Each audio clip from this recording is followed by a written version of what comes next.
What's up, guys? Ki halchal? Here I am with my new series Chill and Grill with Orgo. Make sure you subscribe. Let's go.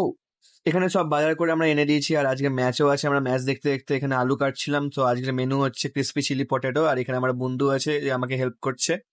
এখানে আমার আলু আর salad কাটা ডান। আর এখানে আমরা cornflour নিয়ে ready. এখানে আলুগুলো মেখে নিলাম। এবার একটা কড়াইতে তেল গরম করলাম। তারপর তেলটা একটু গরম হওয়ার পর আমরা এক এক করে সব আলুগুলো ছেড়ে দিলাম। হালকা হালকা করে নাড়িয়ে ছড়িয়ে একটু ঢাকা দিয়ে রেখে দিলাম সিদ্ধ হতে। তো দেখলাম এখানে সিদ্ধ হয়ে গেছে। সো একটা জায়গায় আমরা একটা আজার করে রেখে দিলাম। তারপর আবার কড়াইতে একটু চিনি দিয়ে চিনিটাকে একটু মেল্ট হতে দিলাম যাতে ওটাতে গ্রেভির কালারটা যাতে আসে। একটু জল দিলাম যাতে চিনিটা নিচে না লেগে যায়। ক্যারামেল ব্রাউন কালারটা আসার পর চপড গার্লিক গুলো সব ঢেলে নিলাম। এবার আমরা গ্রেভি তৈরি করার জন্য সব সসগুলো ঢালবো।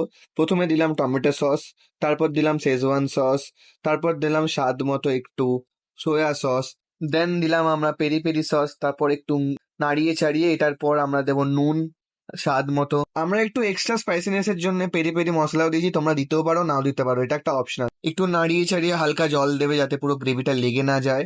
দেন আমরা গ্রেভির মধ্যে ফ্রাইড আলুগুলো সব ঢেলে দেবো, হালকা নাড়িয়ে চাড়িয়ে কাস্তুরি মেথি অ্যাড করব একটু গার্নিশের জন্য।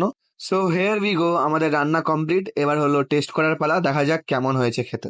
Let's go. সো এবার হলো টেস্টের পালা। একটু রুটি ছিঁড়ে আলু মাখিয়ে মুখে পড়ে নিলাম।